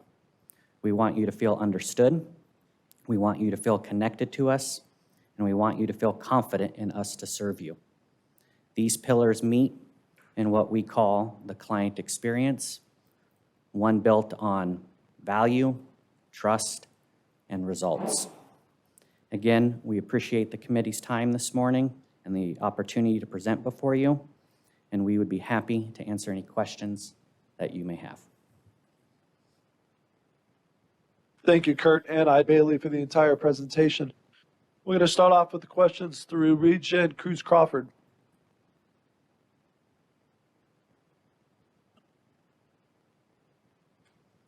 Hello, sir. I'm forming a couple more of my questions in my head. Can I have someone else go first? I believe so. I am going to forward it over to Regent Del Carlo.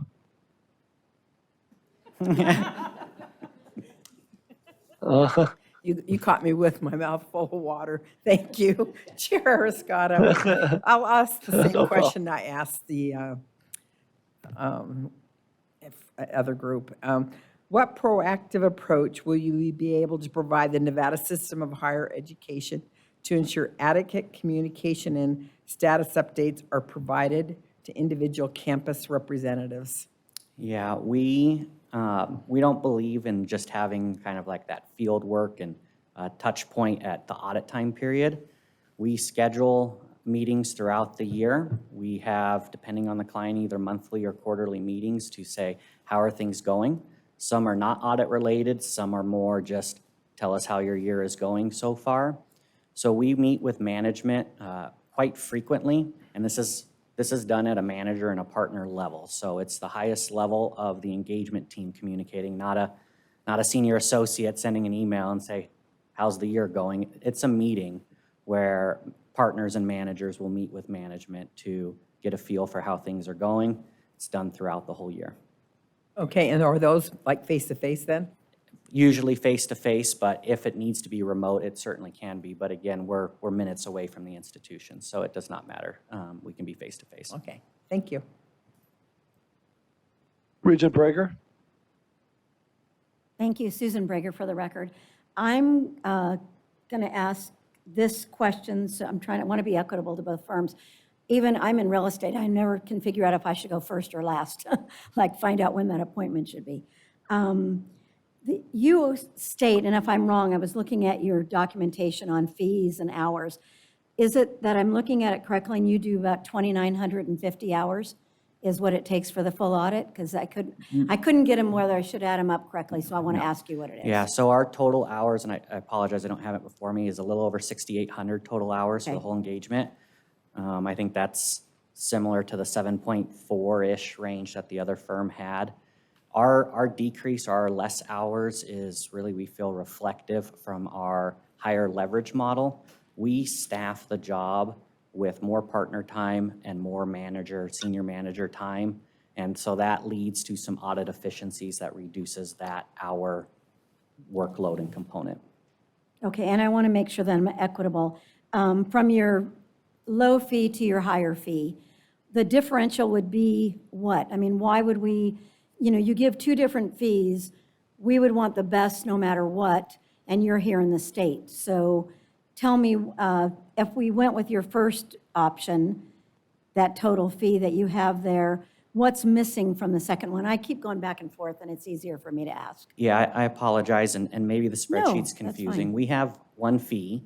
There's the original fee, and then there's, I think in that spreadsheet, other fees or other things like travel and other types of fees that get added to a total inclusive fee. So our total inclusive fee is that bottom fee. What I'll say towards fee for now is that we anticipate the audit taking over 6,800 hours. If, for whatever reason, it takes less, whether through the involvement of internal audit or technology or whatever happens, it takes less, we'll work with management to adjust the bill accordingly for that weighted average and that leverage model. So, if the audit takes 6,000 hours, you won't be billed for 6,800 hours. Of course. And then a follow-up to that then, if that's okay, Chair Arascata? Okay. If you, in determining your hours, if you needed more hours, it goes back to negotiations, or you've not gone over, and you've worked with, I went through both of these, and I don't want to, it's easy to mix them up of who said what to where. The other biggest group you've worked with is what, did you say? Yes, Kurt Schlicker, for the record. I am the audit partner on the state of Nevada. Okay. And it's actually provides a unique benefit, I believe, to NSHE. Those audits take place in different times of the year. Of course. So I just want to make that clear that they are in different times of the year. And there's many times where the NSHE and the state's controller's office needs to come together to discuss an issue, figure out something pertinent. And I'm really able to act as a bridge between the two entities so that it's not the state and the state's auditor thinking one thing, arguing with NSHE and the NSHE's auditor. It's really the three parties coming together, me being an independent advocate of both, saying, hey, let's just figure out what we think is the right answer and working together. And so that is our state of Nevada experience. It's also a job that's over 6,000 hours, so we do have experience with large jobs like this. And if our auditor to work with you, is that differential also in the price point that you give? Yeah, like I said, if the internal audit department works with us, we do not have the experience that Grant does working with your internal audit experience because they've been your auditors for, 15 years. Okay. But we would work with internal audit. We develop a plan. We'd work and say, okay, what do you currently have on your plate? How much time do you have to dedicate to us? We'll work through that, and then we'll make adjustments as necessary from there. Okay. And then you have a team that's already in Las Vegas, but it might not necessarily be the team that works with NSHE? No, our over 6,000 of the hours of the 6,800 hours in our proposal will be staffed from Nevada, Vegas, and Elko offices. We're going to staff it with local professionals supported by industry expertise or knowledge that we need. Renee brings such a great healthcare background that putting her in, sorry, That's okay. putting her in charge of the UNLV health audit just makes sense. That's her bailiwick, that's her expertise. But we will staff, thank you.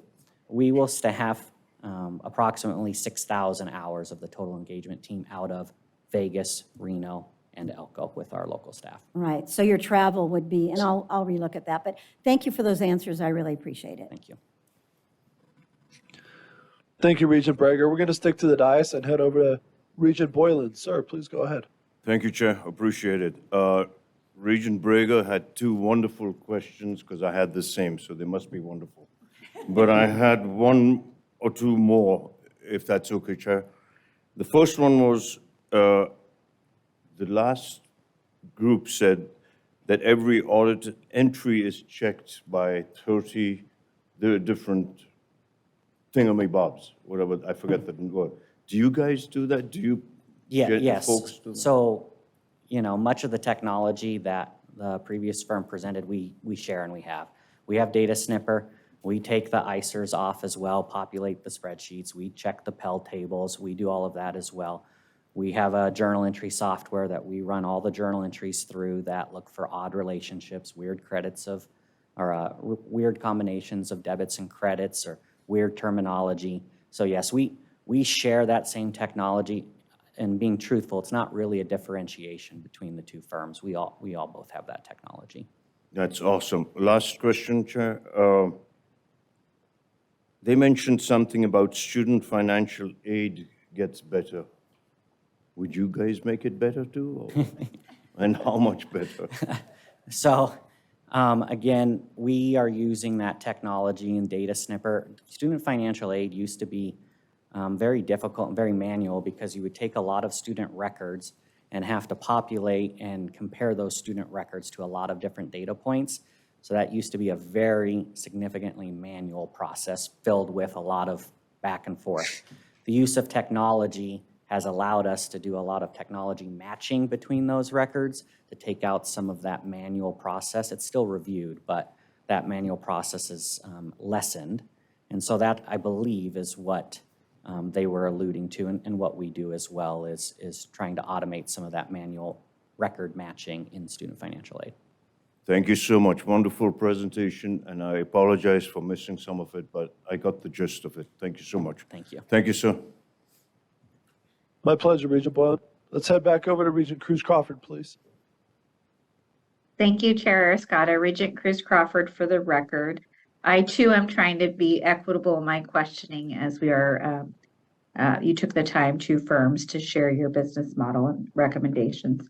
So I was going to ask the diversity question because I also noticed that the board was not as diverse, but you did share the work that you're doing toward that. So I really appreciate that work. And I did look at that number one firm that was mentioned, and they are also a board that looks similar. So kind of comparing apples to apples to apples. So thank you. My question is in regard to what is the overall cost for the 5-year? Yeah, so our overall cost is about 7.2. We understand that this is a little bit higher than the previous firm. The reason for that is our higher leverage model. Again, we believe in managers and partners being on site, working together with management. We don't believe in using NSHE as a training ground. We train our staff, but we train our staff and we're out there with them working together. We believe we add a value add. We don't treat the audit like a commodity. We treat it like a full relationship. And so part of building that relationship is including managers and partners at a much higher participation rate. And that's the reason for the increased weighted average rate, essentially, offset by less hours. So it comes out to the fee that you see before you, which is inclusive, by the way, of the travel costs. Thank you, sir. So just to put everything into perspective, looking at the two firms, yours would be 7.2 million inclusive of travel costs, and then 6.4 for the other one. But I do like that you are in Nevada, so that money is residents that are going to be putting their money back, living and sending their kids to school here within Nevada. So I do appreciate that. And one of the things I do appreciate about auditing is the proactive measures that auditing helps support within our organization. So knowing that, auditor, whichever one we pick, that they're both trusted firms so that people will not do things they're not supposed to, by being aware that, it is being monitored closely. So I just wanted to share, I appreciate that, and gives me something to think about. Thank you. Thank you, Cruz Crawford. I'm going to finish up with a couple questions myself. Once again, following off of one of the questions Cruz Crawford mentioned, in regards to the fees, we're looking at about a $800,000 differential in expenses.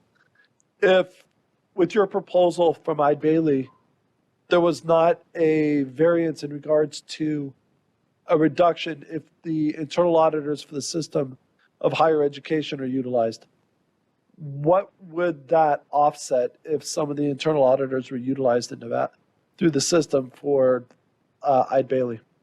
Yes, so again, Kurt Schlicker for the record. If we used internal audit, and we would, because it sounds like you're very active and involved in the audit. Many of our clients, internal audit prefers to be doing other performance audits and say, you guys handle the external audit.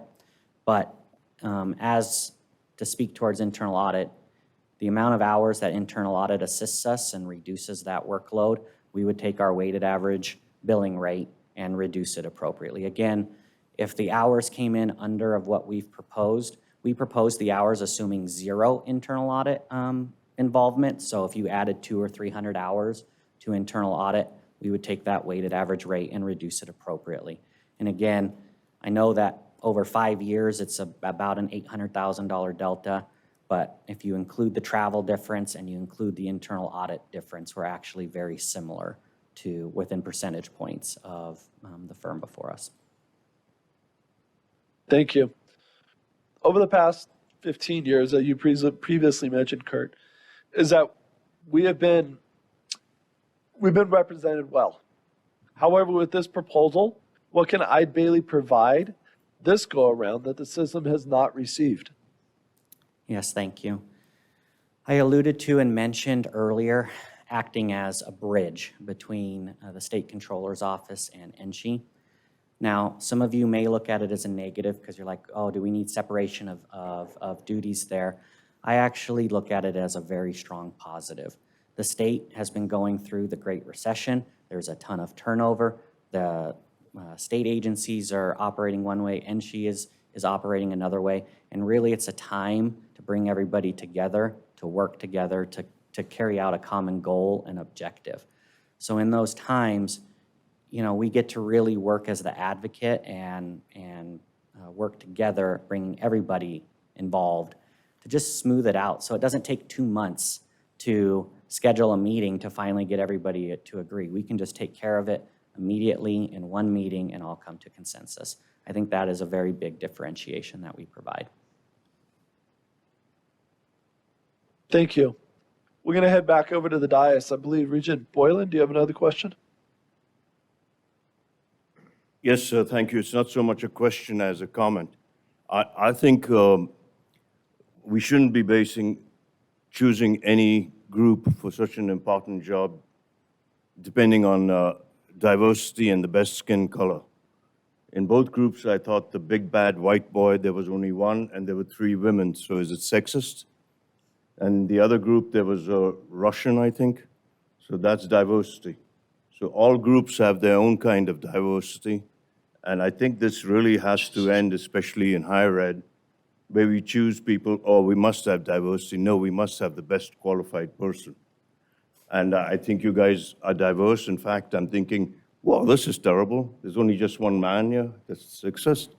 But that's it. All right, thank you. That's my statement. And it's got nothing to do with race or anything. It's just everything mixed up. This is just interesting. Thank you. Thank you, sir. Thank you, Regent Boyd. I want to thank Eide Bailly for your presentation today. Well, first of all, are there any more questions from the dais? Chair Escada. Regent Cruz Crawford for the record. Please go ahead, Cruz Crawford. Regent Cruz Crawford. Regent Boylan, I respect that you felt comfortable enough to share that I would like to clarify that I'm focused on all different types of diversity because diversity of experiences and thoughts is actually very strategic in making sure that we're supporting our state, and it has nothing to do, I'm sorry you took it the wrong way, but I'll continue to make sure that our boards and look like the state we represent. So that is more than gender, and I'm working in all areas of that. So thank you. Thank you. I'm going to forward it over to Attorney Linda King. I heard you trying to jump in there. Please jump. Thank you, please. Chair. Linda King, Associate General Counsel.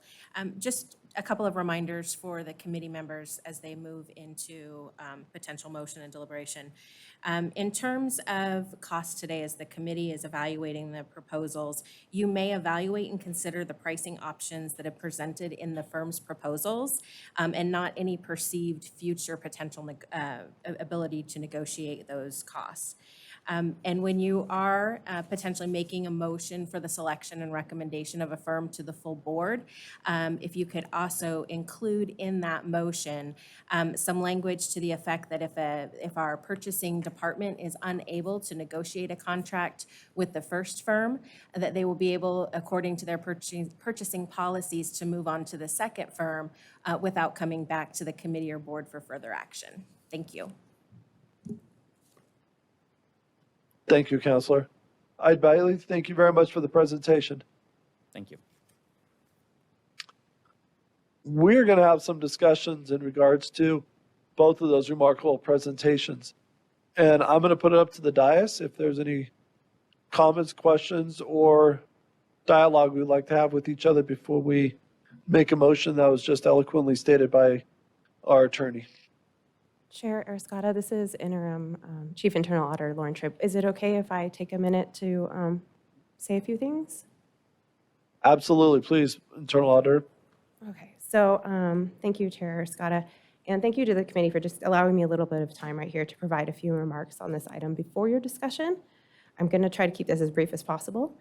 I had mentioned earlier that there was an RFP subcommittee that was made up of individuals from each of the institutions that work directly with external auditors every year. So I just kind of wanted to go over a few takeaways from their discussions comparing the two firms.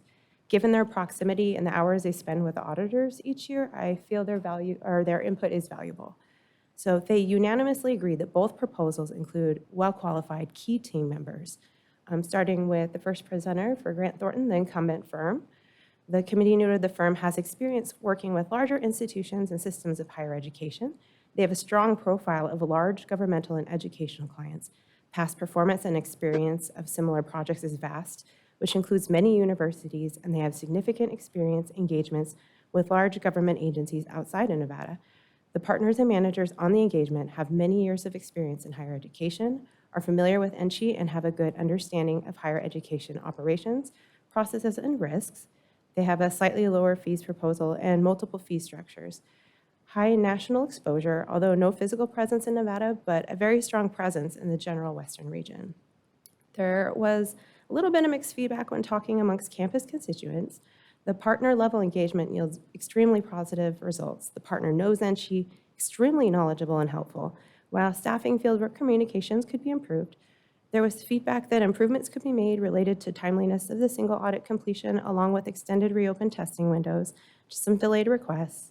The firm has familiarity with NSHE, which adds value to the audit and risk assessment processes. However, the proposal didn't emphasize as strongly a commitment to communication, which has been identified as a key value to that subcommittee.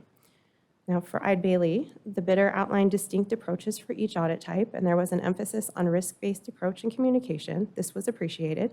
They have long-standing ongoing experience with the state of Nevada and other large entities in the state. They serve as the state's auditors, which could possibly lead to some economies of scale or efficiencies. They have extensive experience in higher education and good past performance and experience on recent similar projects based on client base. Even though they appear to be mostly community colleges and foundations with very few systems, Several team members have been involved in the NSHE audit in the past. This may help with gaining a quick familiarity as a new client. This group has audited components of NSHE and provided good service. The bid is slightly higher, but within 10% of the other competitive bid. Since there was only one proposed set of fees provided, there were some questions on the possibility of including NSHE internal audit, but that's been discussed. The partners seem to have a good amount of experience, more partner hours allocated, which is important to a well-planned, efficient audit. But it seemed like the managers and associates had a little less experience, and the hours seemed a little higher for NCA, a little lower for UNLV Health, but within range. So lastly, it's important for whoever's selected that we work together to ensure that the data collection form for the single audit and financial statements is submitted timely. We have a lot of familiarity with one firm, how they operate, that historic background. That's led to some efficiencies over the years, and it's always difficult to switch out of audit firms. That approach can be different, more hours, questions to gain that initial understanding, but there can be benefits too.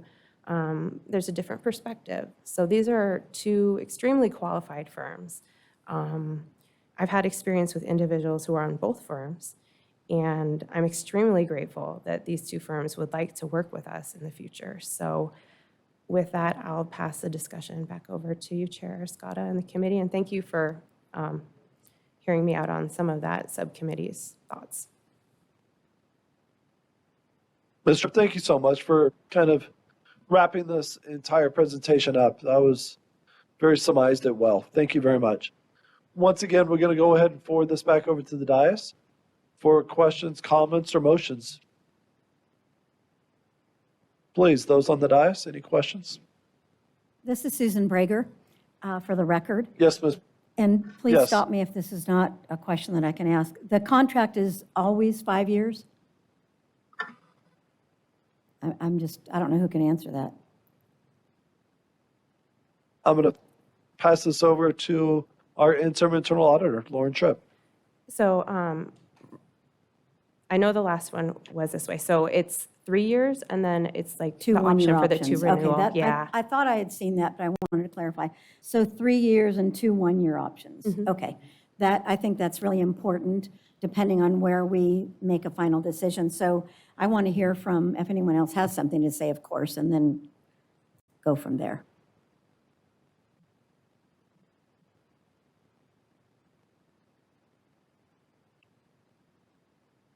Anyone? Chair Arascata, this is Amy Carvalho. I realize I'm not on this committee, but I would like to ask one question, please. Please, absolutely. Go ahead, Chair Carvalho. Thank you. I would like to know what the current contract states in terms of pricing for our internal auditor. I'm sorry, external auditor. Thank you.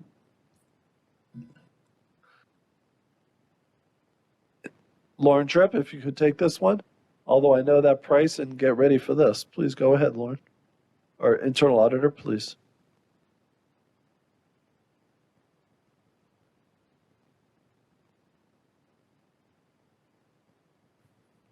Okay. I should have had this prepared, and I'm sorry. Give me 1 second. Without getting, I can tell you it was, or Lauren Tripp, Interim Chief Internal Auditor, less than 700,000. But I'll get you an exact number in just a second.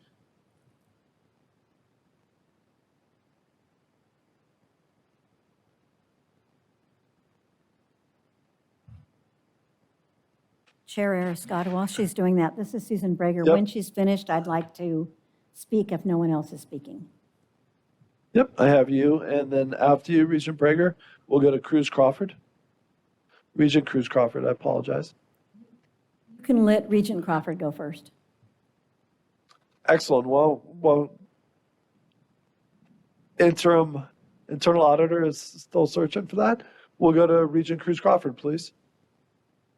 Thank you, Chair Scott. I appreciate you really working on having equity within the questioning. So I appreciate your leadership. Regent Cruz Crawford, for the record. I did want to just kind of share some thoughts in regard to the two firms. That at first look, when I look through what each one of them had to bring to the table, I created a spreadsheet on some factors that I can look at with both of them. Obviously, price, that's number one, like Regent Brager, right? I wanted to ask if they have a military discount. Just kidding. But I did look at the cost and then what they were able to bring to the table. One of the things that is really important to me when hiring a firm is looking at how they treat their own employees. And I do want to report out that I looked at both firms.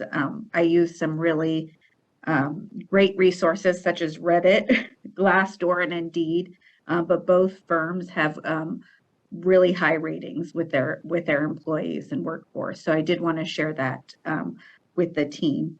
I was thinking about relationships and how we need our auditors and our organization to feel comfortable with the auditors. And I really like that the second firm is here within the state of Nevada because when I'm thinking about customer service, I'm thinking about access and relationships. So I would just like to share that with the committee. Thank you, Regent Cruz Crawford. Prior to going to Regent Brager, we're going to go back over to Interim Internal Auditor Lauren Tripp.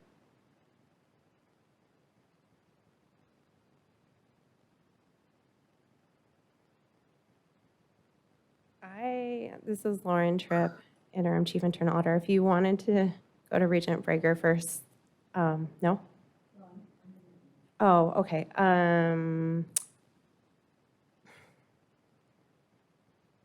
So what I have for the renewal, year 5 of 5, is $685,000, but that is just what's in the document. There might have been additional hours spent that I'm not adding into the total cost. I'm not sure if somebody from finance would like to jump in here, but that's what I have in the document that I have, but. Thank you, Ms. Tripp. Well, I'm going to go ahead and forward this over to Chief Financial Officer, Chris Fatton. Thank you, Regent Arascata. Chris Fatton, and Chief Financial Officer. It is on, but confirming folks can hear me? Okay. Yes, Lauren had the correct numbers for the base audit fees. There were some additional charges for work that was out in excess of the anticipated scope, related primarily to the significant federal awards associated with COVID relief and some additional work related to UNLV Health's single audits that, again, those were, as the auditor mentioned, the first years in the experience of having single audits. There was some extra work there that wasn't originally contemplated in the audit fees that were set in the contract. Thank you, CFO Fatton. Appreciate it. Regent Brager, do you have any follow-ups? Chair, that we have, Regent DiCarlo would like to say something first. Please, Regent DiCarlo. Thank you, Chair Scott. I couldn't get my button on. I think I'm the only one that was on this committee when we did the contract. I think, was it 5 years ago? 3 years ago? 5 years ago? Whatever it was. And I say we would be very well served with both groups. But there is a difference here, and I think it really does make a difference having people in our state on the ground. I was for a change last time I had the opportunity to vote, and I'm still for a change. And I loved what Kim McCormick said. Of course, we trust them. We like them. They have depth and reach, but I'm one of those that thinks after so many, I think it's 15 years we've had the same firm. Am I correct? Grant Thornton, and you've done a wonderful job. I just think it doesn't hurt us to have fresh eyes and a new look. So that's my opinion, and we'll see how the vote goes. But I know we're going to be well-served with either one, but I just think it'd be great to have people, I think you said over 200 people, 242 people total that are actually in Nevada, in every place that our institutions are and our relationship with the state. It'd be nice to see that change. So that's my opinion. Thank you. Regent Del Carlo, if I could put you on the spot, is that a motion to place Ide Bailey? Yes, I'd like to make a motion then to make a change to Ide Bailey. And in the event that when it goes to, I'm not sure what the wording here is, but when it goes to the procurement, is it procurement? Your motion would be for the selection and recommendation to the full board of the firm that you're recommending. And then in the event there was an impediment to the contract negotiations, the purchasing department would follow their procedures to contract with the next bidder. Okay, purchasing. So to Ide Bailey, and in the event that the purchasing department, there's any difficulties, then the full board doesn't need to come back, and we would then go to the second firm being Grant Thornton. Did I say that okay, council? Okay, thank you. Thank you. Thank you, Regent Del Carlo. I'll second it. From members on the committee, Regent Boylan, please go ahead. I said I second that, but I apologize. I spoke up. Nope, you're just fine there, Regent Boylan. Thank you, sir. So if Regent Brager, please. Thank you, I appreciate it. I do have a question. So if this motion were to pass, at that 3-year point, do we get, whoever's on this committee, would they be able to ask questions of how did things go, what happened, all of that? Or it just automatically through legal goes to that 4th and 5th year? Typically what happens is that goes through the purchasing department. Sorry, Linda King for the record. That renewal will go through the purchasing department, but you could certainly, as the committee, make a request that any renewal comes back through you. So could I make an amendment to the motion in regards to that, or do we wait till? We would withdraw the motion and withdraw the second and restate a new motion. Would the motion maker be willing to do that? Just because we've had, and I'll just finish, that was not going to be my motion, by the way, but I'm going to see what happens. I do love people that spend money here, buy cars, groceries, all the things that they do that helps our economy. That's not always why you vote for someone, and I'm not saying you're doing it for that reason. I would like to see that put into the motion, or if she has to withdraw it and redo the motion, that at year 3, because they are a new firm, they have some experience, but not the greater experience. And so before year 3 were to end, let's say midway through, I would like an agenda item to come back to see how things are gone, speak with accounting, our auditor, who's the expert in that. So I don't know if you want to do that or not. Regent Del Carlo, for the record, I personally don't think it's necessary. We have enough of a process to where in 3 years that it can come back. And you may or may not even be on the committee. I may or may not be on the committee. I am up for re-election this year, so I may not even be here. And I just think we have a process in place that we can do that. So I would say no. Okay, and then I will vote against the motion, but I would like to have that just be part of it, and I don't think it harms anything. We could say we have the ability to do it, doesn't mean we have to do it. Thank you. Go ahead. Thank you for the comments by all. I'm going to forward over to Angela Palmer to do a roll call vote of the committee members. So you're going to, with Regent Carlos, motion, we're going to be voting if Ide Bailey will be the representative, the external auditor for the Nevada System of Higher Education. Angela? Chair Arascata, Yes. Vice Chair Cruz Crawford, Yes. Regent Boylan,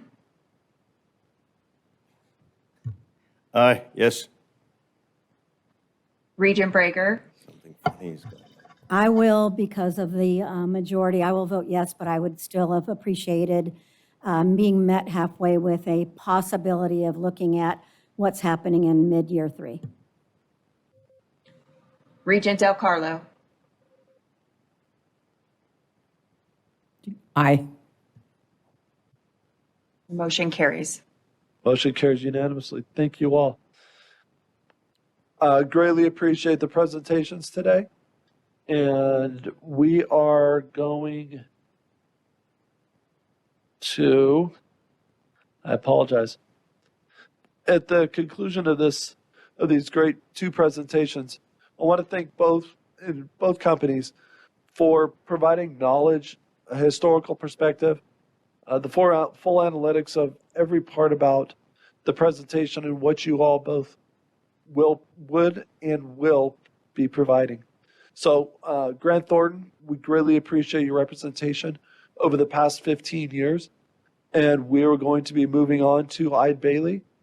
And thank you all. So with that stated, I move to approve the selection and recommendation to the full board that it engage Ide Bailey as the external auditors for the Nevada System of Higher Education for the fiscal years ending July 30th of 2024, 2025, and 2026. And should there be any impediment to securing a contract with Ide Bailey, that the system administration staff follow in Nevada System of Higher Education's purchasing policies to engage the Grant Thornton firm. With that stated, let's move on to agenda item number 4. New business. Is there any new business for the audit committee?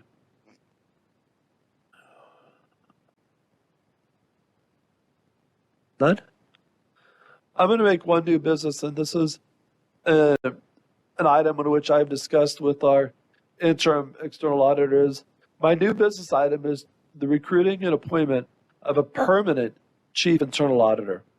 I'm requesting the formation of a search committee to initiate the process, as the current interim internal auditor contract expires July 31st of 2024.